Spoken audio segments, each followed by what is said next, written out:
বাংলাদেশে চলমান কোঠা আন্দোলনে আওয়ামী লীগ সরকার, পুলিশ, র্যাব, বিজিবি, আর্মি সহ ছাত্রলীগের নেতা কর্মীরা যেভাবে সাধারণ শিক্ষার্থীদের উপর নির্যাতন করছে তা বলার কোনো ভাষা নেই।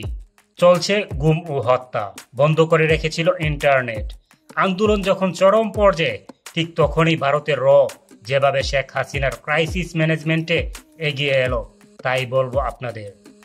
ভারতীয় গোয়েন্দা সংস্থা বিদেশি মিশনগুলোর মধ্যে এখন সব থেকে গুরুত্বপূর্ণ হচ্ছে বাংলাদেশ মিশন। ভারতের ভূ রাজনৈতিক নিরাপত্তার জন্য বাংলাদেশের উপর নিয়ন্ত্রণ রাখা খুবই জরুরি। তাই বাংলাদেশের উপর নিয়ন্ত্রণ হারানো ভারতের জন্য উদ্বেগ ও শঙ্কার বিষয়।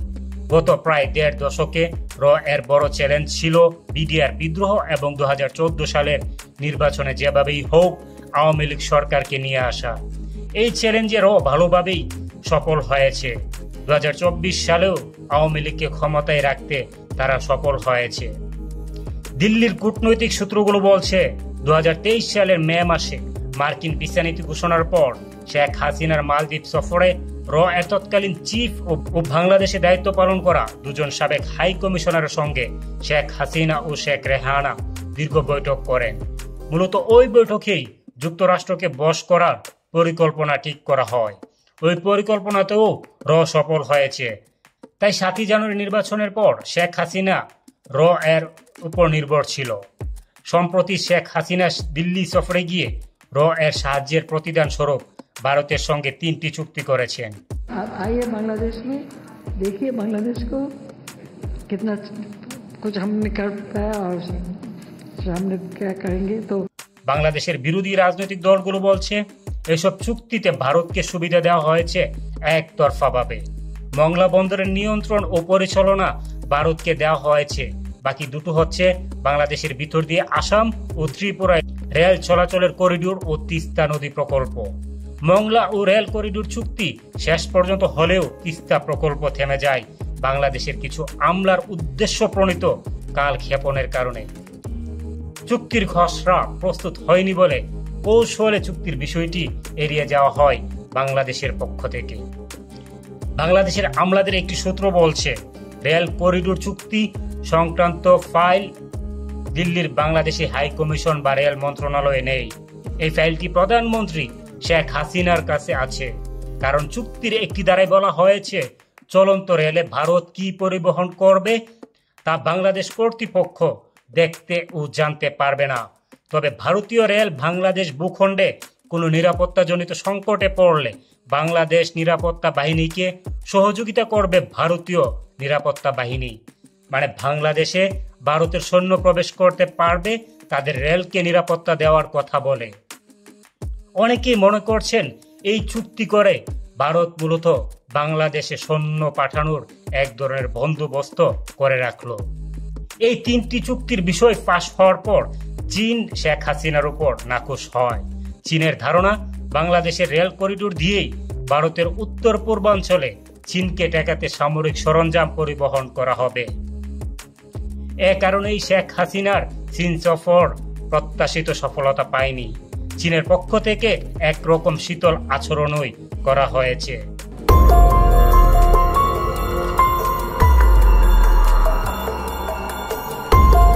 শেখ হাসিনার চীন সফর নিয়ে যখন দিল্লিতে কেন্দ্রীয় সদর দপ্তরে চুল ছেঁড়া বিশ্লেষণ চলছে তখনই ঢাকায় ছাত্ররা কোঠা আন্দোলন নিয়ে রাজপথে নেমে আসে।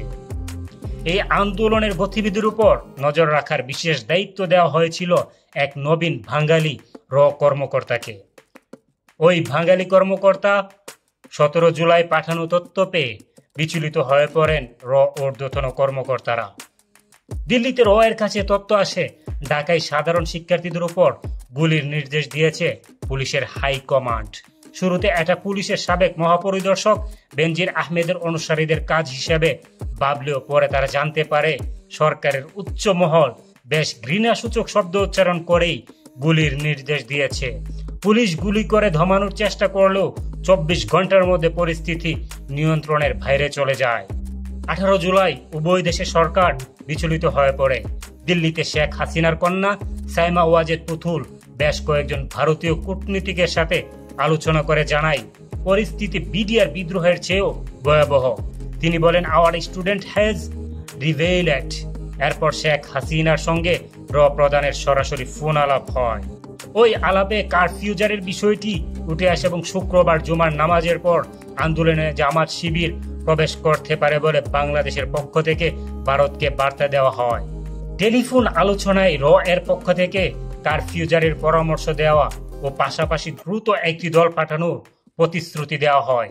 শেখ হাসিনা কারফিউ জারি করতে রাজি হলেও ডিজিএফআই এর কাছ থেকে সেনাবাহিনীর অভ্যন্তরীণ বিষয়ে জানতে চান। কিন্তু ডিজিএফআই এর আগেই র হাসিনাকে সেনাবাহিনীর বিষয়ে আশ্বস্ত করেন। উল্লেখ্য 2009 সালের বিডিআর বিদ্রোহের পর ডিজিএফআই এরই একটি অংশ র এর বাংলাদেশ সেলে পরিণত হয়েছে।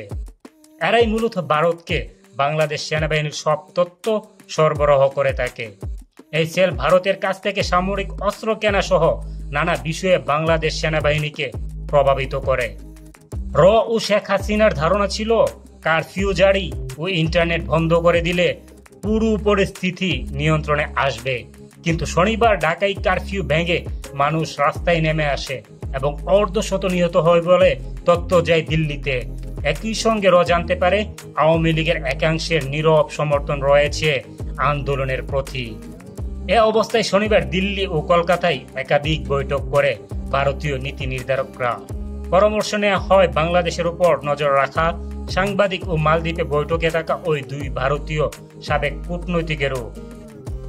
বৈঠকে অনেকেই শেখ হাসিনার দিন শেষ মন্তব্য করেন, কিন্তু তার মধ্যেই র প্রধান বৈঠকে বার্তা পাঠান কাশ্মীরের অভিজ্ঞতা পূর্বে কাজে লাগাও, প্রয়োজনে পূর্বে আরেকটা কাশ্মীর বানাও, তবু শেখ হাসিনাকে টিকিয়ে রাখো। নির্দেশ পেয়েই র এর দলটি শনিবার ঢাকায় তেজগাঁও বিমানবন্দরে অবতরণ করে। ঢাকায় নেমেই র এর দলটি বৈঠক করে ডিজিএফআই, ডিবি পুলিশ ও অন্যান্য গোয়েন্দা সংস্থার কর্মকর্তাদের সঙ্গে। বিশেষ নজর রাখা হয় মার্কিন দূতাবাস ও চীনা দূতাবাসের উপর। শনিবারই সিদ্ধান্ত হয় 2019 সালে কাশ্মীর দমনের পদ্ধতি অনুসরণ করে ঢাকা মিশন 2024 সফল করা হবে। সব ধরনের ফোন কলের নিয়ন্ত্রণ নেওয়া হয়। সেনাবাহিনীর জুনিয়র অফিসারদের উপর বিশেষ নজর রাখা হয়। লাশ গুম করার টিমও তৈরি করা হয়। কাশ্মীরের মতোই বাড়ি বাড়ি তল্লাশি শুরু করে যৌথ বাহিনী। র কর্মকর্তারা সরাসরি ঢাকার মাঠে অবস্থান করে পরিস্থিতি পর্যবেক্ষণ করেন। এ সময় ঢাকায় ভারত বিরোধী নানা গুঞ্জন তৈরি হয়। এর মধ্যে একটি হচ্ছে নিরাপত্তা বাহিনীর সঙ্গে হিন্দিতে কথা বলতে শোনা যায় কিছু লোককে। হাইকোর্টের রায় ও সরকারের প্রজ্ঞাপন জারির পাশাপাশি পরিস্থিতি শেখ হাসিনার নিয়ন্ত্রণে চলে আসে। ফলে 24 জুলাই র এর দলটিকে আর মাঠে না নামার নির্দেশ দেওয়া হয় দিল্লি থেকে। 25 জুলাই থেকে মাঠ থেকে সরে আসে র দলটি। এরপর সহায়ক একটি টিম দিল্লি থেকে পরামর্শ দিচ্ছে। এর পাশাপাশি দিল্লি ও কলকাতাতেও যেন বাংলাদেশ বিরোধী কোনো বিক্ষোভ না হয় সে বিষয়ে বিশেষ সতর্কতা অবলম্বন করা হয়। বাংলাদেশ হাই কমিশনের পক্ষ থেকে এই বিষয়টি তদারক করছে চুক্তিতে নিয়োগ পাওয়া এক কর্মকর্তা। এরপর কলকাতায় বামপন্থী ছাত্র সংগঠনগুলো বাংলাদেশের উপ হাই কমিশন ঘেরাও করলে দিল্লির বাংলাদেশ হাই কমিশন চাপে পড়ে যায়। 21 জুলাই রবিবার জওহরলাল নেহরু বিশ্ববিদ্যালয়ের সাউথ এশিয়ান স্টাডিজের এক অধ্যাপককে দিল্লির বাংলাদেশ হাই কমিশনে মধ্যাহ্নভোজনের নিমন্ত্রণ করা হয়। ওই মধ্যাহ্নভোজনে জওহরলাল নেহরু বিশ্ববিদ্যালয়ের বামপন্থী সংগঠনগুলো যেন দিল্লিতে কোনো বিক্ষোভ না করে বা হাই কমিশন ঘেরাও করতে না আসে তা নিশ্চিত করার দায়িত্ব দেওয়া হয় ওই অধ্যাপককে।